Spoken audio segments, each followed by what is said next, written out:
muri Kongo muri aka gace katuwemo wenda dutanga urugero ku banyamurenge yego kubona umunyamurenge utazi kuririmba ni gake cyane bunza abantu bakora ubwesikoro mu mabutike bakamburayo kasanga nta kikopesha kwa Jean Paul yagiye kwikopesha hariya yarahambuye ubwanye mfite abantu mu rusengero banyambuye 295 bamwe n'abadiakoni abandi n'abaririmbyi abandi n'abaki kubera ubwisikoro kaza ejo ndayazana kandi ayi minsi 80 bagize gute nibo bayasenga mbere urakoze cyane urumva Ezra Mpyisi niwe wigeze avugira kuri radio aravuga ati ubu ndicuza ati maze imyaka 54 yose ndi umunyabinyoma mbeshya abantu ndi mu kinyoma bagategura amasengesho yego ngo nayimisi 3 yego kwa 4 kwa 5 kwa 6 habwa nti ngewe rero ntabwo nzayazamo yego habwo nge nzaza kwa 6 mu gitondo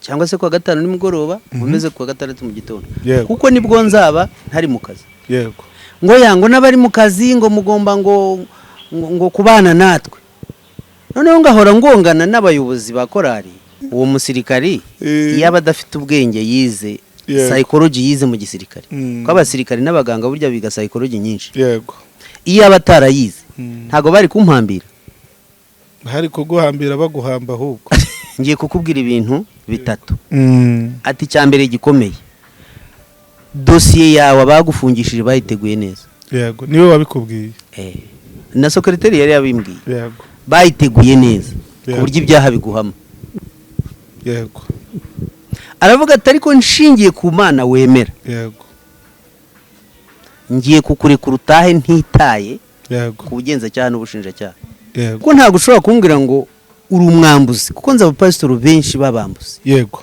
sibyo yego hakaza kesikoro ku mukristo amafaranga ko ntaburi ntahari none ejo bundi naza tuzafata amafaranga tuyagusubiza bikabihwaniyemo yego sibyo wamwishyuza nk'ubu nigeze guha umuntu amafaranga ari ahantu ati mbabarira amafaranga nciriyeho ningera irwamagana ndashaka buryo kinyaguha yego ariko yarampejeje reka nkwereke ikimbabaje n'isura ye sinyize reka nkwereke namwizeye nk'umukristo arampeza ikindi cya kabiri umuntu nkuko twabivuze ugasanga umuntu agize ikibazo ukavuga uti rero reka mbe nkufashije hanyuma uzareba ukuntu bigenza bikabirangiriyeho mukaba mubaye iki abanzi mu bihe byo gusenga icyambere n'amakuru je mureba nitwa Israel Mucyo ndi kuri kamera nturutse irwamagana mu itorero rya Rwamagana nkaba ntuye irwamagana n'ubundi mu murenge wa Kigabiro akoze rero bo mugiye kuganira n'uwo nguwo ya mpano cyangwa se wa muhamagaro wawe wo kuririmba yego uba mwiza kurushaho uzumva aba perezida bavuga ama discours yego hari umuperezida uvuga discours ukumva ari kuvuga amagambo aryoheye abaturage n'inama ari gutanga ukumva ni nzima yego uyu ugiye muri bya bindi by'imihamagaro aba afite umuhamagaro wo kwigisha iyo akijijwe yakwigisha ntago yabwiriza yego hakaba n'umuntu ukunda kuvuga amagambo ashyushya abantu yego ari perezida akavuga amagambo abantu bagaserebura ukagira gute bene uwo iyo akijijwe ntabwo yakwigisha ahubwo yabwiriza yaba umubwiriza butumwa noneho hari n'abandi abari perezida akaba ni karume mu bintu ukabona ntakunda kuvuga amagambo menshi ntakunda kugira gute ukabona aboneka gake bamuhamagaye mu nama ngo azatanga ibiganiro bene uwo aba afite umuhamagaro w'intumwa yego cyangwa se w'ubuhanuzi yego ubu hari umuyobozi dufite hano mu gihugu yagiye mu za bukuru perezida aherutse kumuhamagara mubaza ijambo aturabona habura iki kugira ngo habeho serivisi nziza abaturage bamererwe neza yego yashubije ijambo abandi nubwo wasomye Bibiliya ariko n'uwo muhamagaro ukurimo yego rabanga impamvu ibitera nuko abaturage bazi nyuma y'igikorwa yego batazi imbere yego atari ko baje imbere yego abagomba kubaseriva babona ko hari ibyo bakeneye yego iyo jambo ubwe niwe waryivugiye nuko ku ma YouTube ayo magambo ariho yego imihamagaro ibitanu. yego Ariko mu madini yacu ya Gipantekote nituvuga Pantekote SADPR saba metosi ahubwo na madini yose yemera umwuka we. Yemera umwuka. Uko Pantekote bivuga nyine yubire y'imisi 50. Yego. Noneho kuko urazi ko binavuga ngo umunsi wa Pantekote usoho. Yego. Byumvikane ko ari ikintu cyavuye mu isezerano rya kera. Yego. Iyo impano ziri mu itorero ni byiza ko abayobozi bemera ko zikora. Iyo utemeye ko zikora rero imihamagaro, iyo utemeye ko iyo mihamagaro ikora itorero ryawe riba ripfuye. Yego. Reka nkoresha idini ko niryo nkunda gukoresha kuko itorero ni rya Kristo. Idini ryawe riba ripfuye kuko ntirizigera rizamura umutwe. Yego. Niba ari imihamagaro 5 harimo intumwa, harimo umuhanuzi, harimo umubwiriza butumwa, harimo umushumba n'umwigisha. Yego. Kandi iyo mihamagaro nta muhamagaro urutundi. Yego. Yose irangana. Ubwo rero niba harimo intumwa, abantu bazi ko intumwa ari babandi b'abanyacyubahiro twumva ngo runaka na apotre, runaka na apotre, ariko impano y'intumwa. Yego. Bibiri uko itubwira. Ugiye mu mateka y'ukuntu intumwa zakoraga n'inshingano zari zahawe. N'umuntu uciye bugufi hasi y'abandi. Kuko intumwa n'umuntu ushobora gutuma ahakomeye ugatuma nahoroheje. Yego. Ariko hari abantu insengero zitari zafungwa buri Imana icyayirakaje yarakajwe na byinshi. Ugatumira umuntu mu giterane ngo haryange ngo ku rusengero imodoka irahagera. Umurimo wawe ko ari wivuga utumwa iby'imodoka bije bite. Yego. Abahasengera bose abana. Yego. Nutangira kubaza ibyo rero nta mwuka w'Imana ufite ahubwo ufite umwuka w'amarangamutima. Noneho agatangira akavuga ngo nintabona message y'100 ntabwo nzaza. Cyangwa se haba ari mu cyaro ntageyo. Yego. Hari umukozi w'Imana twakoranye umurimo witwa Rutagengwa. Augustine ubu afite itorero ryitwa Gosheni hariya Kibagabaga. Yego. Twagendanye ahantu henshi hari naho twaraye badusasira amashara. Yego. Ariko turemera turaharara tutitaye ko uwari umuyobozi wacu Rutagengwa afite imodoka, afite amanka, afite ibintu, afite ubutunzi. Yego. N'icyubahira gifite. Turemera turara ku mashara. Icyo ari cyatujyanye cy'ingenzi ni ivuga butumwa. Twabyemeye kubera iki? Tuyobowe n'umwuka wera. Iyo rero wabyawe ubwa kabiri wa muhamagara ukurimo utangira gukora. Yego. Iyo utangiye gukora rero umuyobozi agatangira akawukubita inkonji ntabwo ukora. Nta musaruro uboneka muri iyo mihamagara 5 ko wayisobanuye nkumva shizemo ni na za mpano. Ubundi byitwa imihamagaro. Ariko interuro y'inyandiko hejuru ni impano. Iravuga ngo aha bamwe. Yego. Ubwo byasaba ko tujya gusesengura ijambo impano niki. Yego. Ariko mu itorero niyo mpamvu bavuga ngo ni impano z'ubusonga. Yego. Kuko hari impano z'umwuka wera 9 hakaba n'impano 5 z'ubusonga. Yego. Urumva ko bitandukanye. Yego. Noneho muri izo mpano 9 z'umwuka wera. Yego. Urumva ko bitandukanye no mu mvugo. Yego. Impano z'ubusonga n'impano z'umwuka wera. Impano z'umwuka wera zihabwa umuntu wakirijwe kugira ngo zimukoreshe. Ari nkuko abantu bavuga ngo umuntu kugira ngo agaragare ko afite umwuka ngo nuko avuga mu ndimi. Kandi kuvuga mu ndimi ni imwe mu mpano 9. Ntabwo ari cyo kigaragaza ko uri umunyamwuka. Ahubwo kigaragaza ko uri umunyamwuka. Bibiliya dusoma iyi Kinyarwanda gisanzwe cya kera cyatangiye muri 42 5 na 7 9 3 2003 iyo Bibiliya yera nyine. Iyo ivuga nka Bibiliya ya 2003 igira 2003 hafi aho ngaho ntago nibuka umwaka neza ariko ni hafi aho. Ivuga ibisobanuro bindi ku ruhande. Ariko Bibiliya yitwa ijambo ryawe, Bibiliya y'Igiswahili, Bibiliya y'Ikirundi, Bibiliya y'Ikigande na Bibiliya bita Thomson na Bibiliya bita King James, izo Bibiliya zisobanura neza ko ikigaragaza aho umuntu umwuka atari uko avuga mu ndimi. Wenda reka dusome, munyihangane nkoresha Bibiliya muri telefone nubwo ntabikunda, ariko reka dusome urwandiko Paulo yandikiye Abakorinto rwa mbere ibice 12, wenda turahera ku murongo wa 4. Aravuga ngo icyakora hariho impano z'uburyo bwinshi ariko umwuka n'umwe. 5, kandi hariho uburyo bwinshi bwo kugabura iby'Imana ariko umwami n'umwe. Hariho n'uburyo bwinshi bwo gukora ariko Imana ikorera byose muri bose ni imwe. Umurongo wa 7 ari wo w'ingenzi, ugavuga ngo umuntu wese agahabwa ikimwerekanaho umwuka kugira ngo bose bafashwe. 8, umwe aheshwa ijambo ry'ubwenge n'umwuka, undi agaheshwa n'uwo mwuka ijambo ryo kumenya, undi agaheshwa n'uwo mwuka kwizera, undi agaheshwa n'uwo mwuka impano yo gukiza indwara, undi agahabwa gukora ibitangaza, undi agahabwa guhanura, undi agahabwa kurobanura imyuka, undi agahabwa kuvuga indimi nyinshi, undi agahabwa gusobanura indimi. 11, ariko ibyo byose uwo mwuka umwe niwe ubikorera muri bose, agabira umuntu wese uko ashaka.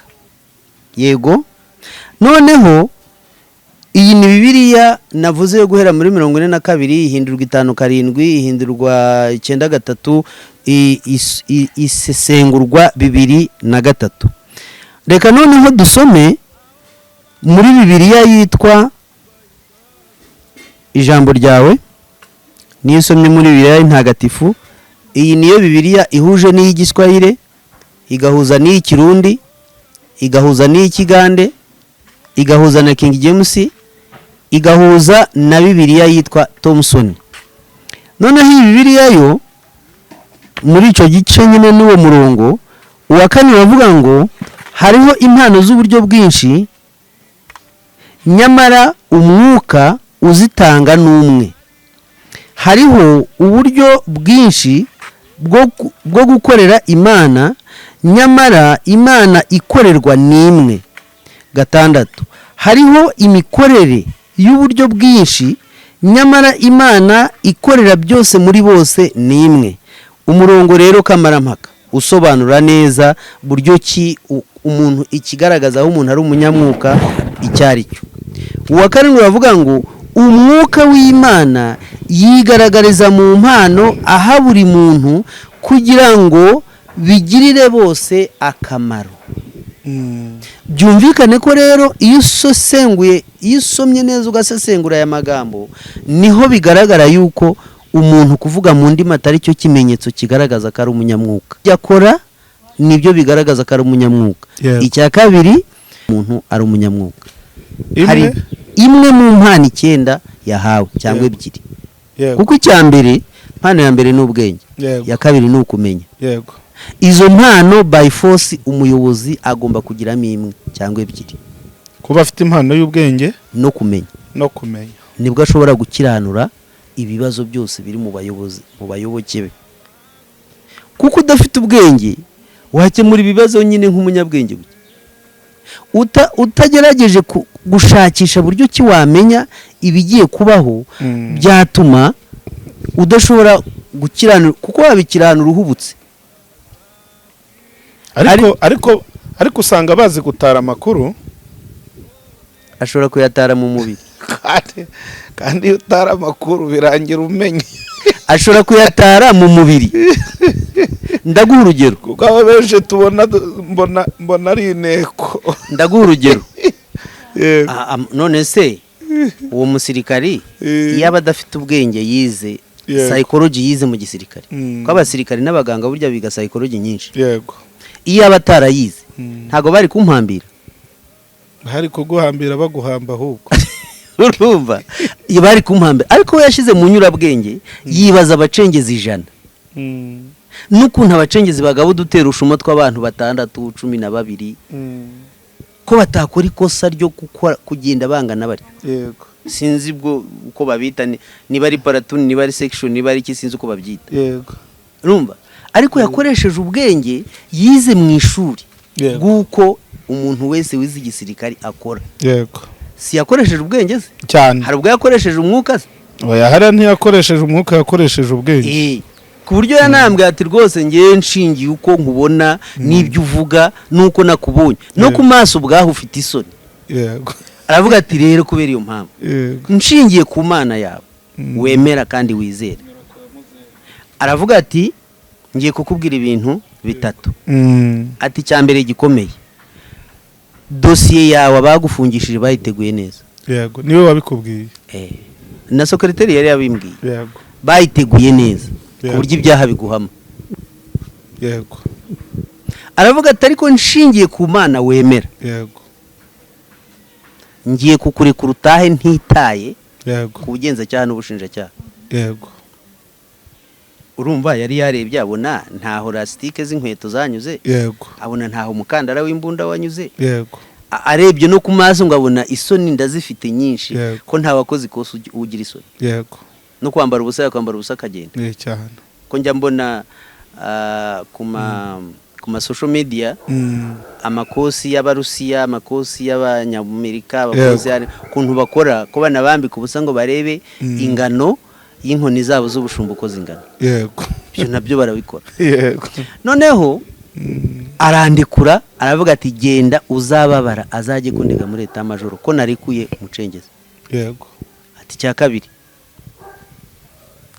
taha nuko imana yawe ari ikurengeye yego ariko uwo musirikare aho ari hose imana izamuha umugisha amen ati kuko imana yawe wemera umunsi wayivuyeho urupfu rwawe ruzaba rugukomanga ku muryango yego ubwo se numva atarampanuriye yaraguhanuriye nuko yampanuriye se ari mu mwuka yampanuriye kubw'amarangamutima n'amakuru yaramenye ubwo rero abo bashaka amakuru bayashaka mu mubiri niyo mpamvu ujya kumva ngo icyo muzahambira mu isi ngo no mu ijuru kizaba gihambiriwe gute ushobora kumpambira undenganyije kuko uri umuntu hari umushumba hari umupasiteri wigeze anyobora muri gahara hariya yahoraga ndenganya ariko buri uko ndenganije ijambo ryambabazaga kwanza ikintu cyambabazaga ntabwo ari igihano yabaga mpaye kukwihimura nababazwaga n'ijambo rivuga ngo umenya yuko ikiboshywe mu isi no mu ijuru kiba kiboshye kandi abeshye nkubwije ukuri ibihano by'amezi 4 amezi 6 ibihe bitazwi ibyiciro yampagaritse ni byinshi ariko ntabwo byambabaje nk'iryo jambo yambwiraga kubera kutamenya kandi kumva nibyo uzi umuntu oya da nabaga mbizi uzi umuntu ukurenganije ariko akakubwira ko no mu ijuru babyemeje rero icyo nakubwira nuko nkuko twatangiye tubivuga abantu benshi bigishije umwuka nabo ubwabo batawufite ikindi bavuga umwuka batawuzi wenda ngira ngo turimo turanagana ku musozo ubutumwa bwabaye burebure mu rwego rwo kugira ngo bazabwumve turasa naho tugiye gucishiriza reka mbanze ngushimire ko ibintu uri kwigisha nibyo nanjye Imana ijya inyuzamo iteka ryose umuntu atanga icyo afite ariko iyo utanze icyo udafite burya kiba ari ikinyoma ariko mu gihe ugize amahirwe yo kumenya ukuri byakabaye byiza byo kutihagararaho ahubwo ugakosora amakosa wakoze kabiri nkunda kubwira abantu urabona nk'uyu munsi tuba turimo turavuga umwuka wera turimo turanawuganiraho amadini menshi dufite ubu avuga ko yemera umwuka ariko ntabwo ayoborwa n'umwuka uko niko kuri kwemera ikintu no kugishyira mu bikorwa yego ni ibintu bibiri bitandukanye. yego iyo wemera umwuka akubamo, yego kuko nk'ubu ubwe aba ari umuyobozi wabisobanuyeho. uvuga ko muri Yohana hariya mu gice cya hariya ni ibice 16 kuva ku murongo wa 6 kugera kuri kangahe, ndumva ari 16, havuga ngo ni mureke ngende. Kuko muri 16 biravugwa, muri 20 biravugwa, ariko kuri biriya bice byacu kiriya gice cya 16 nimutareka ngo ngende ntacyo muzabona, umwuka ntazaza. Ariko nimwemera nkagenda umwuka azaza abane namwe atsinda bisi ibyo ngibyo abemeza iby'icyaha abibutse ibyo nababwiye. bivuze ngo umwuka ni umuyobozi. ubwo wenda ko nta gace kamwe ku ruhande, kuko Yesu yamusigaga yaravuze ngo naza azenda ku byanjye abibahe, kuko ibyanjye ari n'ibya data. mu yandi magambo yaramusize nk'umuyobozi nyine wo kuyobora umuntu. kandi koko tumubona Yesu ahamya, wenda agaragaza nko kuri Petero cyagiye yamubwiraga ko akunda ati si inyama n'amaraso bibikubwiye, ahubwo ni umwuka wagendere wahishuriye. birakwereka yego impamvu yamubwiye ngo si inyama n'amaraso bibikubwiye, ni umwuka ubikubwiye. wibuke ko yari yarangije kubahumekeraho umwuka, ati mwakira umwuka wanjye, bategereje gushyika ngo babyarwe ubwa kabiri. Petero ari mu bantu bagaragaweho ifatwa wa mbere, kuko wabonaga yuko abandi bo bari banakijahagurika, aho yababazaga ngo ndinde, bagahita barebana ati mba numva bavuga kuri Yohana.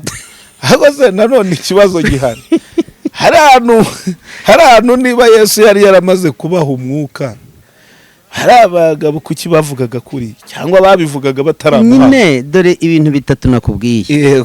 umuntu iyo agikizwa, sibyo, ahabwa umwuka wera, ariko wo kumwigisha, akamwigisha ko hirya y'ubu buzima hari ubundi, bikakujyamo. ngiye nkora mu gipolisi, hari inzira nyinshi zo kubona amafaranga, ariko njyewe umwuka kanyigisha ngo uramenye utanduza izina ryawe, sibyo. hari boulangerie, hari intuza, hari imiceri, hari amasukari, hari ibiki. nabaga mfite uburenganzira bwo gupanga n'abakora ku gikoni, tukiba. kurumva nagendaga ntawansakaga, kuko nari nizewe. ariko niba mu bantu 64 bakoze muri PTS Gishari, bavuyemo ari abera, ndimo n'undi muhungu bita Theogene, twari dufite nta statement nimwe twari dufite. kubera iki? umwuka yagendaga ati muramenye bongeyeho wera. ubwo rero umwuka uhabwa ugikizwa n'ukwigisha, ushobora kuwuhabwa bikarangiriraho, ukazarimbuka kandi warahawe umwuka, kuko nturagera kuri rwego rukwemerera kujya mu ijuru. iyo rero umaze gushyika ubyarwa ubwa kabiri, nk'uko intumwa zamaze gushyika zikoherezwa i Yerusalemu, bararindira iminsi 10 bahabwa umwuka wera. ariko kuko bari bakorewe ibintu bidasanzwe, bahita bahabwa n'imbaraga z'umwuka wera, nk'uko Yesu yabibabwiye.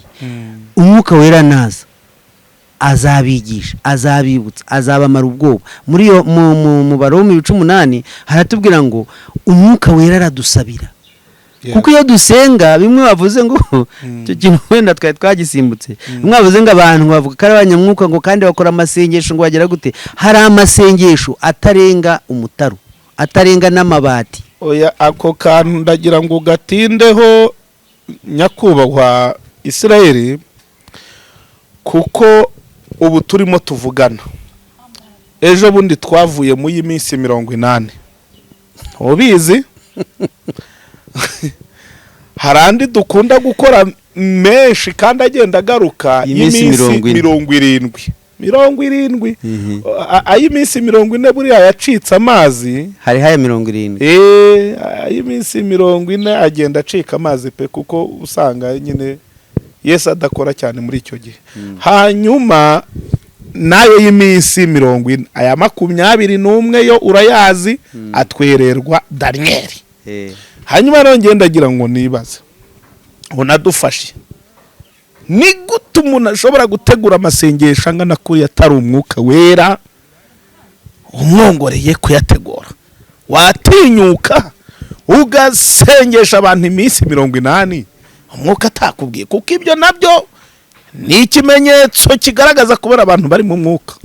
Twebwe twabaye mu makorari menshi haba mu Rwanda, witonze niba biri buze haba mu Rwanda haba no mu bihugu byo hanze. Yego, sivyo? Yego. Tanzania twarahabaye, Uganda twarahabaye, mu Rwanda turahaba, niki twagiye tuba mu makorari atandukanye. Yego. Ariko hari korari imwe nshaka kuvugaho n'umupastor umwe ntari kuvuga izina. Yego. Kambanze umupasiteri. Umupasiteri yateguye gahunda yo gusengesha abantu. Yego. Buri joro ryo ku munsi runaka ntashaka kuvuga. Yego. Abantu batangira rwose babona ari ibintu bifite imbaraga, bifite bimeze neza. Yego. Ari ukujya mu mwuka nyine. Ariko kubera abantu kutatandukanya umwuka n'amarangamutima cyangwa se imbamutima, bakumva bari mu mwuka. Iyo ntari by'umwuka ntago birambirwa. Nkabiri bari bamaze kubirambirwa, batangiye guhana abatayagiyemo. Noneho umuntu umwabaza pastor ariko se pastor ibi bintu bifite intego ki? Yego. Niba abantu baba barigishijwe. Yego. Noneho mu kwigishwa akabona ibintu bari kumukoresha bihabanye n'ibyo yigishijwe bijyanye no gusenga. Bati ibi bintu ubundi bifite intego ki? Ibi bintu ngo gushigikira umurimo w'Imana. Mutese twe tuzasenga amasengesho atagira iherezo. Umuntu naba ataje mu muhane, ubundi umuntu atariye igihombo niki? Yego. Ntabwo ari icyo wamugaburiye. Yego. Kandi umwana uhatirizwa kurya ni umwana nyine ukiri mutoya kugira ngo aticwa n'inzara. None niba twe twarakoze muduhatiriza gusenga kubera iki? Pastor yaramubwira ngo rega ndi mu kazi, ngo ngiye ni ikimpemberwa. Hako burya ngo Yesu yabagaho ngo mu minsi 40 ngo nayandi y'iminsi 40 Eliya kwaruko. Noneho rero bira bintu by'amasengesho menshi buriya ahoraho nyine ya mirongo burangwa atuma nyine abantu. None reka nkubaze, Yesu yasenze iminsi 40, sibyo? Yego. Yasengeraga iki? Nanjye reka nkubaze, yasengeraga iki? Niba dusubize muri comment neza ninjye yategura. Yesu yafashe iminsi 40 n'amajoro 40. Yego. Abitegetswe n'umwuka wera. Hako bira bintu buriya byari binahwanye n'iminsi 20 y'ubu. Nyine yarabitegetswe n'umwuka wera, kuko Bibiliya iratubwira ngo ajyanwa n'umwuka mu butayu gusenga. Amara iminsi 40 n'amajoro 40. Icyo yasengeraga kwari ukugira ngo ubwo yavuye mu bumana akaza mu isi n'ubumana buhishe muri we yambaye umubiri, Imana izamushoboze kunesha wa mubiri utazatumagwa mu moshya. Dufashe rero kano kantu nako nari ngacometsemo, ubwo nako mbabarira ukajyaniraniremo. Muri biriya bihe ngewe nakunze gusoma kenshi, nkabona amanywa yabaga ari umunsi, nijoro rikaba umunsi. Yego. Niba rero amanywa yarabaga ari umunsi nijoro bikaba ari umunsi, kuri ubu ngubu twebwe dufite 24 heures, birasobanuye ko 40 ugabanije kabiri ari iminsi 20. Ubwo y'ubu ngubu. None ndimo ndibaza nk'abantu bajya bafata nk'icyumweru cyose cy'ubu ngubu batarya batanywa, uriya muntu buri yaramutse aguyeyo buri acunze nabi ntiyarimbuka, ko yaba yiremekeje ibyo ubundi bya. Reka mbanze mubwire ikintu kimwe. Yego. Icyambere, igihe cya Yesu. Yego. Hari ibyo bitaga mpatsi bihugu. Yego. None ubu mpatsi bihugu ntikiriho. Yego. Nyuma yuko mpatsi bihugu zivuyeho, habayeho kalendari nyinshi zitandukanye. Yego. Ubu kalendari tugenderaho ni yageregwari. yego. hanyuma mu Barabu ubu baracyabara 1900 ntago baragera mu 2000. ariko kwa Kim Jong Un ubu ni mu mwaka w'1500. ubwo rero iyo ni kalendari yabo. Noneho bitewe n'ibihugu uko amategeko yaba bigena. Yego. Mu Rwanda iyo bagukatiye imyaka 10 urayifungwa 100%. Yego. Habaho imbabazi za Perezida wa Repubulika bakagira imyaka 7. Yego. Gutyo bitewe nuko guverinoma ibishaka. Yego. Cyangwa se n'izindi mpamvu bagenderaho ntago nziza. Yego. Ariko Tanzania kurikije amakuru nahawe. Yego. Iyo bagukatiye imyaka 10 uzafungwa 5. Kubera ko ku manywa ni umunsi na ninjoro ni umunsi. Okay. Sibyo? Hari n'ibindi bihugu bifite iyo system. Ibyo rero mu rwego rw'uko turi kwishakira ukuri k'umwuka ntago twabyinjiramo cyane. Ahubwo turebe ahubwo nanone abantu bihotoza amasengesho nyabune. Nyine nicyo nangiye kuvuga. Turebe ayo masengesho ufashe y'iminsi 7 nayiki agamije ufite intego ki. Nakubwiye ko nabaye muri korali zitandukanye.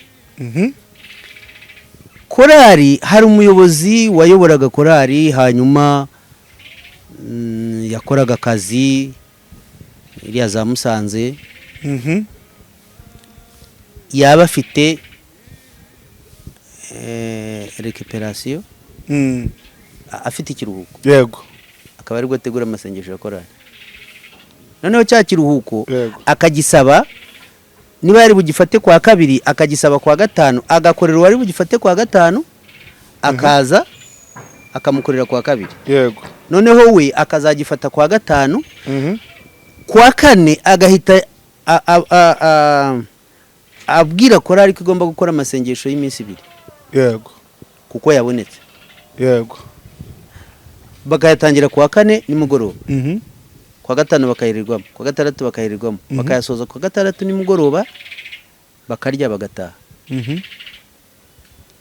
Ariko perezida udafite akazi akicara nawe agakorana gahunda n'abaririmbyi tuzasenga ryari, tuzasenge kwa 4 kwa 5 dutaha nimugoroba.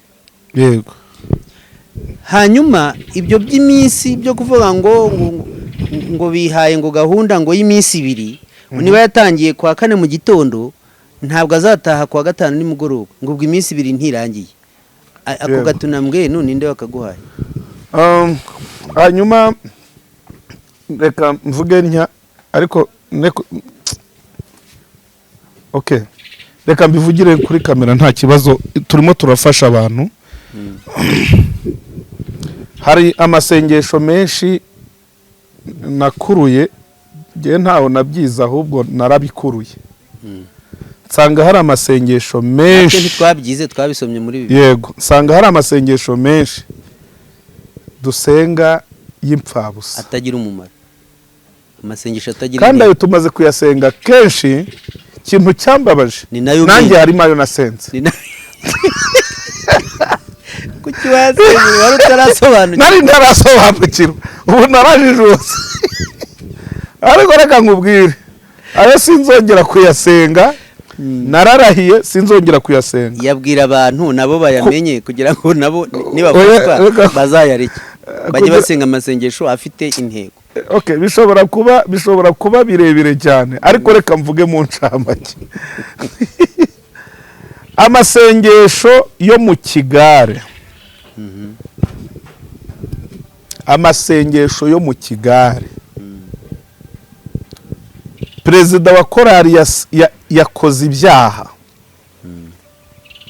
Cyangwa pastori yakoze ibyaha kuko ari umuntu. Ngiye nemera ko abashumba cyangwa se abapasiteri n'abantu kameme je nta nubwo nkibizera. Kera narabizeraga nanamubona nkumva namurambararira rwose mbivugiye kuri kamera. Ndabibuka ko na Dawidi yakoze icyaha cyo kwihakana umugore we asumbirijwe. Yesi ibizera cyakoze nzabubaha uko Imana iba yarabimitse mu by'ukuri ntabigize mu ruhare. Ariko ibigendanye no kumupfukamira gutera ibipfukamiro kugira gute ntabwo rwose kurambarara no kugira gutari byo bisobanura yuko nubashye umuntu kuko nshobora no kubikora ndyarya. Bitamurimo. Icyo nasobanukiwe ni kimwe, nabo n'abantu. Iyo ngenda nabavugaho kenshi, ubundi kera sinemeraga no kubavugaho, nabaga numva nteye ibuye ku karere, nabwo namennye ijisho meya ukayoboye. kuvuza abatambye. Ariko ubu ndabivuga kubera impamvu naje gusanga nabo gusambana barasambana nubwo atari bose, kwiba bakiba nubwo atari bose, kugambana baragambana Kwiba byo bariba.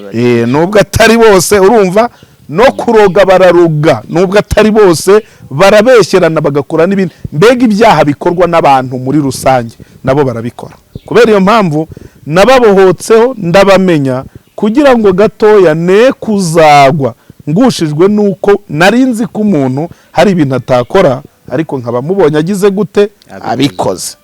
Icyo ni kimwe.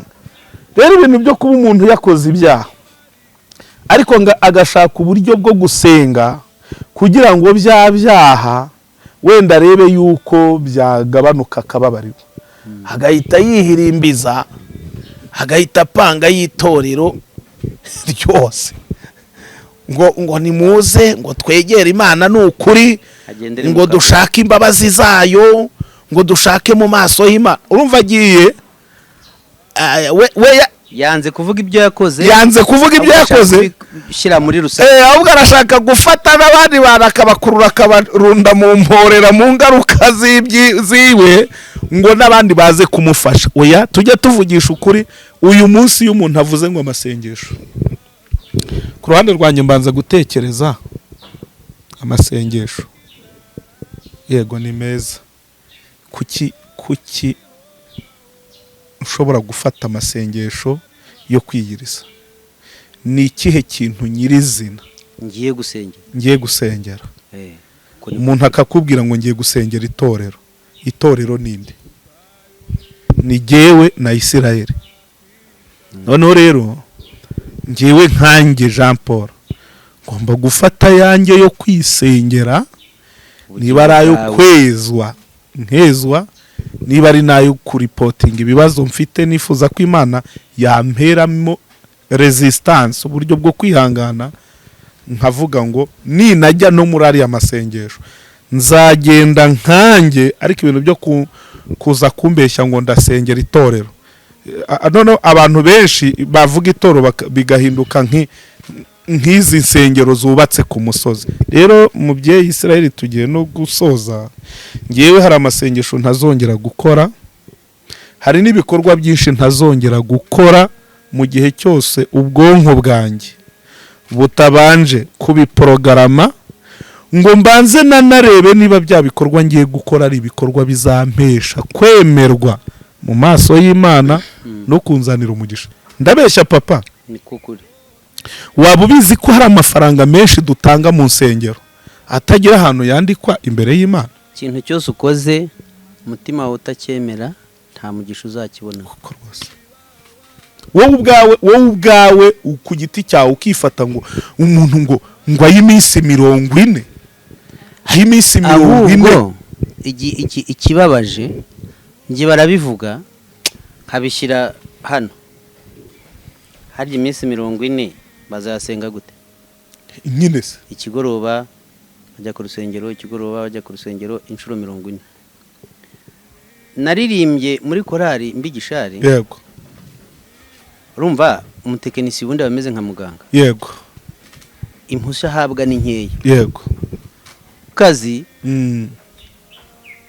kugira ngo nzaje gusaba uruhushya banyemerere byabaga bigoye. Yego. Bagategura amasengesho. Yego. Ngo nayi iminsi 3. Yego. Kwa 4, kwa 5, kwa 6. Habwa nti ngewe rero ntabwo nzayazamo. Yego. Habwo nge nzaza kwa 6 mu gitondo cyangwa se kwa 5 nimugoroba, umeze kwa 6 mu gitondo. Kuko nibwo nzaba ntari mu kazi. Yego. Ngo yango nabari mu kazi ngo mugomba ngo kubana natwe. Noneho ngahora ngongana n'abayobozi ba korali kubera icyo kigare nyine babayemo. Yego. Mbana namwe gute? Ubundi gusenga niki? Ntisoma Matayo 6 havuga ngo iki? Ariko weho ho nusenga. Yego. Karaba wisige wambare, we kwambara ibigunira nk'abayuda. Mm.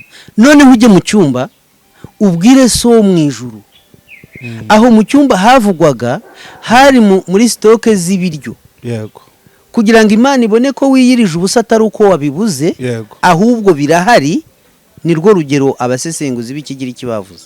ongeraho hano urakomeza igice cya 58 cya Yesaya kandi nayo nemera yuko ntari amagambo nayo aratureba kuko iyo atatureba ntaba ari muri Bibiliya. Yaravugaga ngo ntiba ugiye gusenga ngo fata ibyo wari kuzarya muri iyo minsi ngo bitange ngo bifashishe abakene. Kabiri ngo niba ngabo wamenesheje ngo bagarure ngo kura abantu ku ngoyi abo wambuye ngo washyize hehe ku ngoyi bishyure. none ubu umuntu akora iminsi 80 ahubwo ingoyi yagize gute ingoyi noneho ubwo yazongeje yarasanzwe kubohesha iminyururu 5 noneho yashyizeho 10 kubunza abantu bakora ubwesikoro mu mabutike bakamburayo gasanga nta kikopesha kwa Jean Paul yagiye kwikopesha hariya yarahambuye ubwanye mfite abantu mu rusengero banyambuye 295 bamwe n'abadiakoni abandi n'abaririmbyi abandi n'abaki kubera ubwisikora kaza ni ejo ndayazana kandi ayi minsi 80 bagize gute nibo bayasenga mbere. Urakoze cyane urumva hanyuma noneho turebe ngo ugafata ngo n'abameneshejwe ukabagaru ngo ukabazana iwawe bakamara iminsi uri gusenga ariko barimo bararya kurya bya bende bagombaga kurya. hanyuma rero reka nkubwire rero mubyeyi ubundi kera najyaga nkunda gukora amasengesho menshi ariko reka nkubwire iryo jambo nigeze ndigwaho ndarisoma ndongera ndarisoza ndasoma ndishoje ndongera ndasoma mara rero igihe cyo kuburana rero sanga igihe nagakoreye amasengesho sanga ntayo ndakora yemewe imbere y'Imana ndavuga ngo niba ibi ngibi wenda bitarahawe Abisiraheli nanjye bikaba bindeba niba ntarabihawe bikaba bireba Abisiraheli sava ariko niba nanjye muri iki gihe bindeba amasengesho yose niyireje yapfuye ubusa mpita nshyiramo pause yo gutegura amasengesho. Icyo gihe niga nari nkiri mu cyaro niga uburyo bwo kujya nkora make ariko urumva niba nari bukora yine nkahindura ngakora y'ibiri nkabara ngo mu minsi 2 wenda nari kuzaryamo ibiro 2 niko nabaraga ngafata ibiryo 2 ibiro 2 nkabitwara nkabishyira umuntu cyangwa nkabwira umugore atunjyanira ibi byo kurya nibyo nari kuzarya muri iyi minsi 2 ndi gusenga uzabinshyirira umukecuru w'ibunaka. Nubwo buryo ngewe natangiye gukora iki amasengesho hako ngeze hagati nabyo wumva mbona nanjye kurya mu rugo ni ikibazo.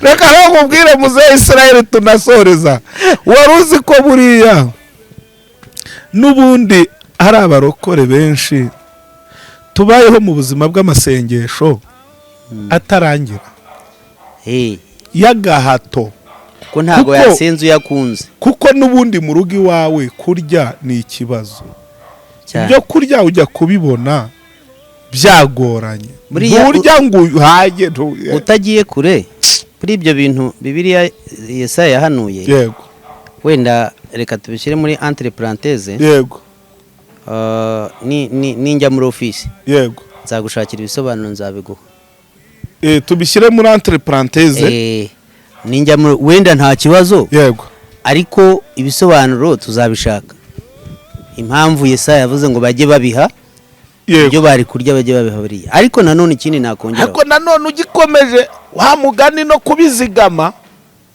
usanga umuntu ngo iyo yasoje ahubwo ngo abari cyo gihe cyo kwinezeza niko yavugaga kuko ubwo usanga ibyo yari kuzarya muri iriya minsi yarabidepye abidepeye kugira ngo noneho naza azabone kwineza ahubwo stoke harya inyama harya ifiriti kuko avuye mu masengesho be nk'uko abasilamu babikora none cyo nangiye kuvuga gisa gityo Yesu akaba yarabivuze Yesaya akaba yarabivuze ashingiye ku bukungu abisirayeli babaga bafite ntabwo nabyemeza 100% ariko nimara kubona ibisobanuro nzabiguha mu ncamake rero cyangwa se wa mugani mu magambo yo gusoza ayo masengesho yose iyo umwuka wera atayafitemo uruhare ntacyo amara kuko ayo masengesho y'iminsi 40 80 iyo yagenzuye usanga ari amasengesho y'imigenzo jewe niko ndi kubibona kuko ntabwo ushobora kumbwira ngo uri umwambuzi kuko nza abapasitoro benshi babambuzi yego sibyo yego akaza kesikoro ku mukristo amafaranga ko ntaburi ntahari none ejo bundi naza tuzafata amafaranga tuyagusubiza bikaba bihwaniyemo yego sibyo wamwishyuza nk'ubu nigeze guha umuntu amafaranga ari ahantu ati mbabarira umpa amafaranga nciriyeho ningera irwamagana ndashaka buryo kinyagu yego ariko yarampejeje reka nkwereke ikimbabaje n'isura ye sinyize reka nkwereke namwizeye nk'umukristo arampeza ikindi cya kabiri umuntu nkuko twabivuze ugasanga umuntu agize ikibazo ukavuga uti rero reka mbe nkufashije hanyuma uzareba ukuntu bigenza bikaba birangiriyeho mukaba mubaye iki abanzi ibyo rero nicyo kigaragaza ko abantu nta mwuka bafite za mpano 9 imwe muri zo uhabwa ikwerekana aho uwo mwuka bwa bugwaneza bufite amashami y'umwuka ni iki gituma uwo mwuka atagukorera kuko nta mashami nta mwuka ufite nta n'amashami uzagira nta shami ry'ubugwaneza uzagira nta shami ry'urukundo ufite nta shami ryo kubaha ufite nta shami ryo guca bugufi ufite Paulo yandikiye abaroma arababwira ngo ntimukizirikane ubwanyu ahubwo buri muntu amenye ko mugenzi we amuruta ntabwo rero ubwo bugwaneza bwo kumva ko mugenzi wawe nubwo umurusha titiri ariko emera ko akuruta kuko ni umukristo mugenzi wawe ni umugenzi ujya mu ijuru ni umuyoboke wa Kristo nkawe niba udafashe rero ko umuruta ngo umwubahe nawe akubahe ntabwo azakubaha reka nkwereke mzee ahantu dusoreje nubwo utari wabivuzeho ariko dusoreje ahantu heza twari turi ku mwuka n'impano n'icyitwa agakiza sinzi niba nshobora kuvuga neza ngo okay ibi bintu nubwo twabihuje tukabigira ingingo imwe ariko buri kimwe cyose ni ikintu ushobora kuvugaho umunsi wose kuko nk'agakiza ikintu kwacyo n'ikintu kwacyo nk'agakiza tukavuzeho ubundi birarenze kuko uyu munsi dusanga abantu benshi ngo dufite agakiza ariko nta gakiza bafite ubuyoboka dini yego rwose ibindi kubigendanye n'impano wabivuzeho iyo umuntu atitira zopaya zone urumva akaba ashobora kwigisha no kubyiga barabyiga akaba ashobora kwigisha cyangwa arimo arabwiriza akajya acomekamo living word good trebye hanyuma kubera ko abivuganye ubukana abantu bakabyakira umuntu agahita avuga ati nubwo ari living word ariko buriya niyo umwuka ntabwo ari cya cyongereza nsanzwe kandi nyamara aratubuye kuko yashyizemo kompoziteri hari igihe ujya kumva umuntu ashyizemo torosade kandi torosade ikora mu bintu by'iminara n'umuriro ukibaza se hari na marise butera akazi iyi torosade konze ko ari umurinda nk'ubu buntu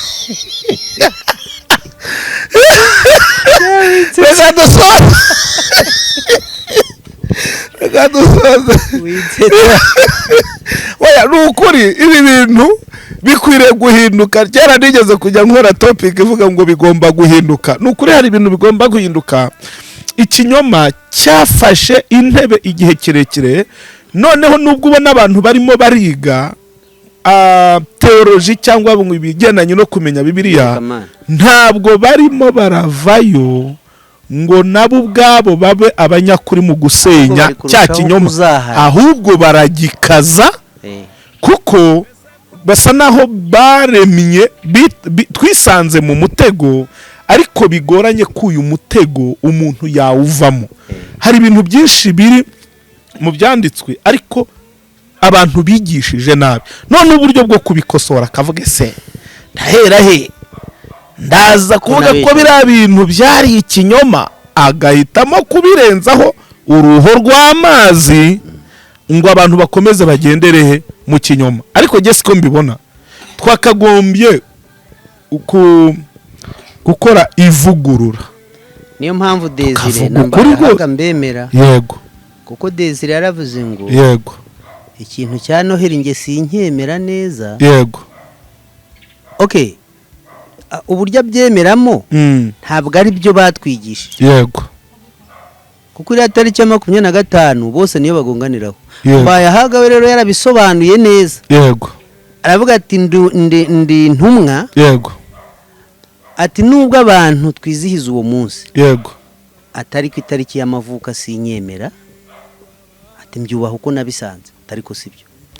Ariko habuze abantu bahagarara mu kuri, cyane cyane amatorero ya Gipantekote, yego, ngo bemeze neza ko kwizihiza Noheli ari ibintu batekereje bashyiraho igihe runaka. Ariko twakuze muri Ecole de Dimanche batwigisha ko Yesu yavutse kuri 25. Uzi igihe namaze nzi ko ruriya ruhinja rurira 5:50 ari Yesu uvutse 59. Mana yanjye, tukajya mu masengesho y'iminsi 3 tukitwaza radio nyabuneka, nuko byagera 5:30 tugahita ducomekaho radio tukarindira tubara 5:59 zagera, pasiteri ati mwitegure 1 2 3 tugaserebura cyane tuti Yesu avukiye muri twe. Ubu none isoni zaranyishe iyo ntekereje icyo kintu, yaba Mana yaremye ijuru n'isi. Icyo rero mvuga, wenda turimo turavuga papa, ni uburyo twabayeho mu buzima bw'ikinyoma. Noneho uyu munsi y'abantu, aho kugira ngo abantu yego bavuga ukuri, noneho bavuge bati bya bintu bwari ubujiji, ariko reka tuvuge ukuri uko ibintu bimeze. Ahubwo ujya kubona ukabona wakabivuze araguye. Rego kuri kuravuna musaza, ukabona koze ibyaha, utabikoze ukabona arabivangavanze.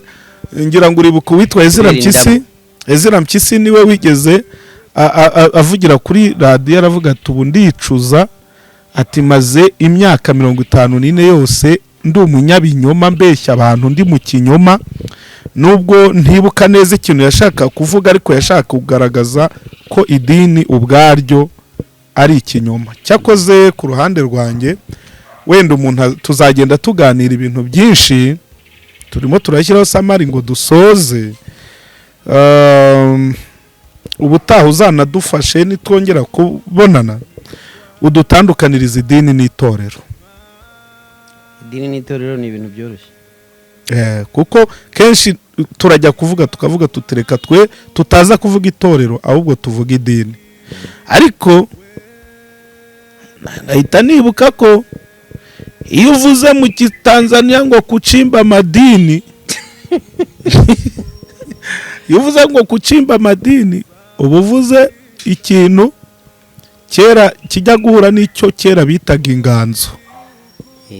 Kandi inganzo ni ahantu bakuraga amabuye, n'amabuye ikirombe, ibumba, hanyuma bagakura yayo wenda y'ibyo bashaka, ibindi bakabisigayo. Wajya nko kubihuza ukumva hari aho byajya guhurira n'icyitwa itorero mu mvugo y'ikinyarwanda, kuko uyu munsi mu Rwanda dufite itorero ariko ritari irya Kristo. Ni ibintu byoroshye, wenda umuntu akazajya muri detail, ariko kansige mvuze ibyo yego. Itorero gusa, ivuze itorero gusa, yego, haba harimo garukurebe, harimo itorero ry'igihugu, harimo itorero gutyo. Yego.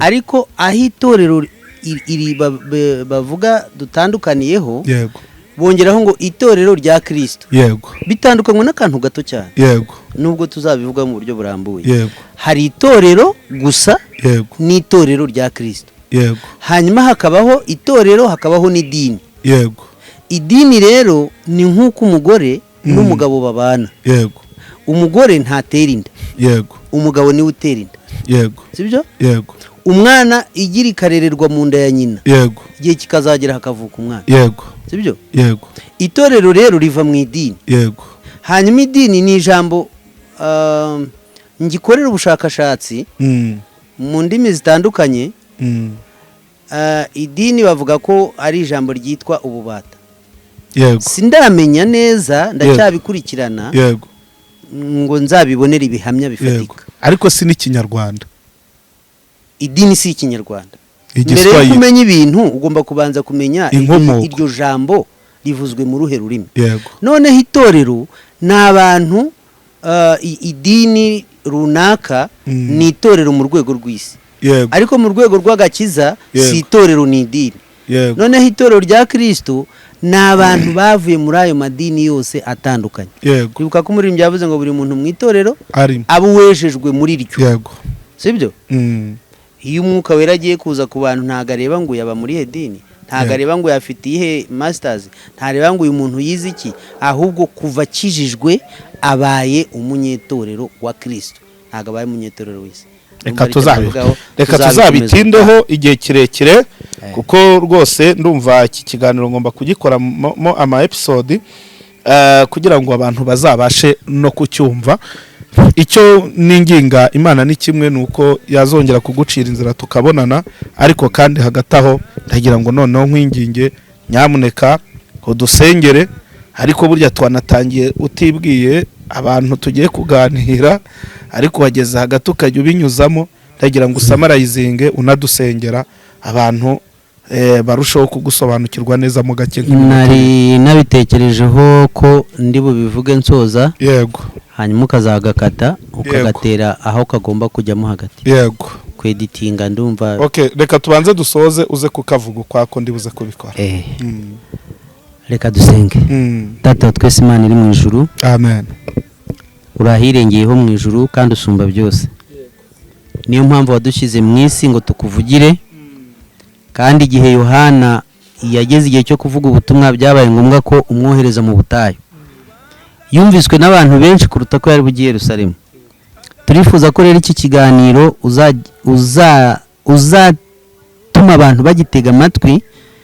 kuko urugendo twatangiye ni urwo kuvuga ukuri kweruye utari ukuri kubogamiye ku idini amadini dukomokamo ni menshi afite imyizerere yayo ariko noneho Bibiliya ntihindurwa n'idini ahubwo Bibiliya uko iri nuko nguko uko yanditswe